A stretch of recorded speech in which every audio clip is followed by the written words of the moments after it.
Cześć, Bartek Urban. Zapraszam do testu Mitsubishi Colta. Dawno temu Mitsubishi Space Star to był minivan, a dziś nowy Space Star to małe miejskie auto. Dawno temu Mitsubishi Eclipse to był sportowy dwudrzwiowy samochód, a dziś jest to SUV, czy tam crossover.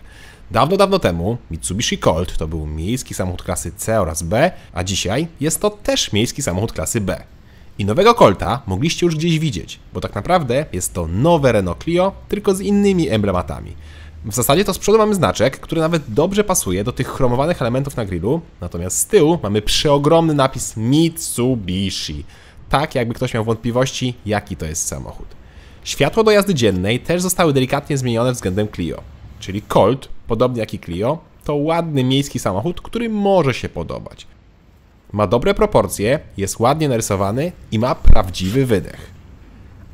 Atrapy są za to w zderzakach oraz nie podoba mi się ta kamera z tyłu, która wygląda jak jakiś taki wielki pryszcz. No można by to było zamontować bardziej gustownie. Nie podoba mi się też to, że bagażnik otwieramy naciskając przycisk bardzo nisko na zderzaku, po czym klapę podnosimy wyżej. No mało jest to wygodne.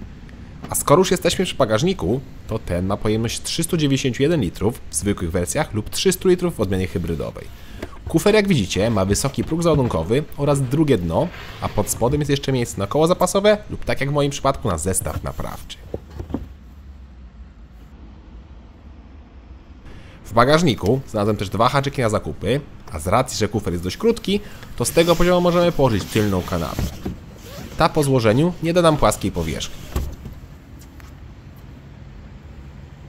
Wskakujemy więc na tył, gdzie klamka jest ukryta na górze przy słupku C. Otwór do wejścia jest dość mały, a i drzwi nie pomagają, bo nie otwierają się bardzo szeroko.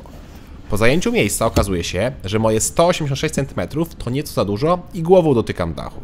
Na nogi mam parę centymetrów wolnej przestrzeni. Co gorsza, nie ma podłokietnika, nawiewów czy nawet złącz, a boczki drzwi no są super twarde.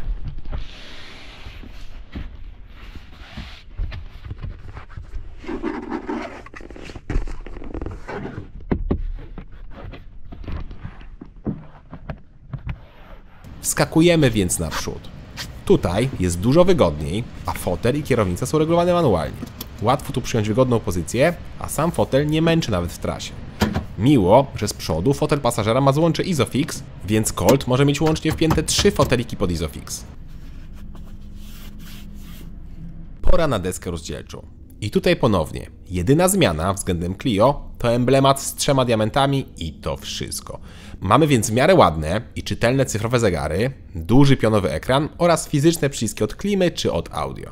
Oczywiście w opcji, bo w standardzie główny ekran ma 7, a nie nieco ponad 9 cali, a zegary cyfrowe wtedy mają również 7, a nie 10,25 cali.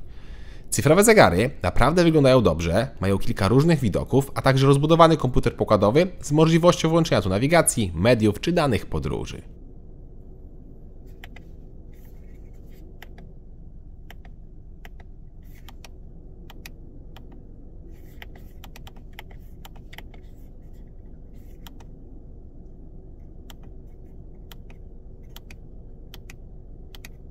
Również główny ekran dobrze działa, chociaż jak widzicie miewa lekkie przycięcia i jest momentami dość zagmatwany.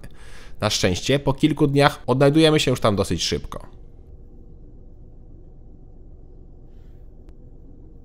W opcji Colt może mieć kamery 360 stopni, które mają dobrą jakość jak na tą klasę. Pozostałe ważne funkcje są obsługiwane za pomocą fizycznych przycisków i pokręteł, przez co obsługa jest naprawdę prosta i intuicyjna. W takim razie pora na materiały i spasowanie.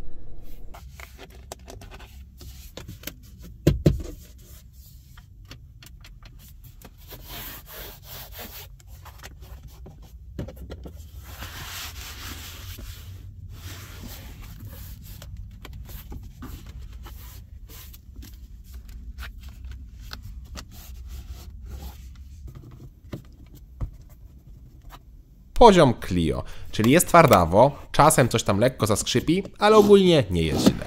Podczas jazdy jest absolutna cisza i co ważne, nie ma piano black. W takim razie pora na schowki, a potem zaglądamy pod maskę. A pod maską jedna zmiana względem Clio. Mamy też 3 silniki do wyboru, czyli jest jedna hybryda oparta o silnik wolnossący 1.6, rzędowa 4 o łącznej mocy 145 koni, jest litrowa benzyna turbo, 3 cylindry o mocy 91 koni oraz jest wolnossąca litrowa benzyna, 3 cylindry o mocy 66 koni. I to właśnie tego ostatniego silnika nie kupimy już w Clio. A znowu Clio ma do wyboru silnik 1.0 turbo 100 koni, ale z fabryczną instalacją LPG, czego Colt niestety nie ma.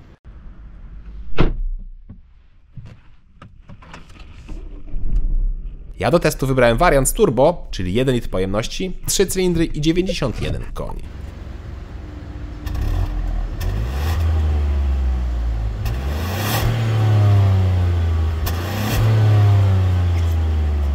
Brzmi charakterystycznie dla 3 cylindrów, co ja osobiście lubię, takie przyjemne dla ucha warczenie.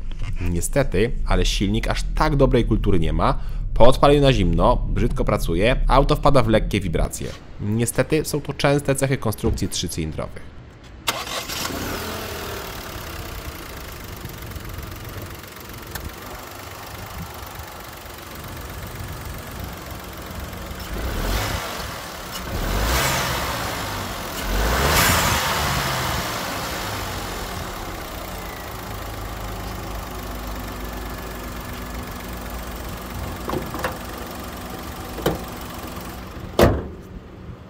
Katalogowo Colt powinien przyspieszać od 0 do 100 km na godzinę w 12,2 sekundy oraz może pędzić 180 km na godzinę, ale niestety muszę uwierzyć na słowo, bo przez cały okres testu padał u mnie deszcz i nie byłem w stanie sprawdzić przyspieszenia. Sprawdziłem za to elastyczność, która jest zależna oczywiście od naszego biegu. O ile mamy powyżej tych 2500 obrotów, to wtedy auto w miarę przyspiesza. W ogóle biegi są naprawdę długie i przykładowo 4. bieg ma zakres od 50 do aż 140 km na godzinę. Ale jak chcemy energicznie przyspieszać, to potrzebujemy redukcji.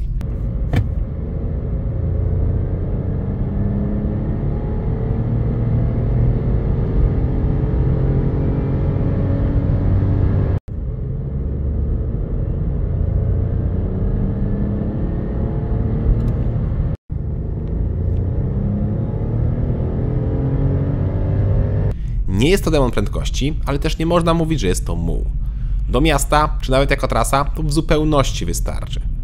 Czego chyba nie można powiedzieć o tej wersji 66-konnej, bo tam przyspieszenie do setki to 17,1 sekundy, co z Colta czyni jednego z najwolniejszych samochodów osobowych dostępnych obecnie na naszym rynku.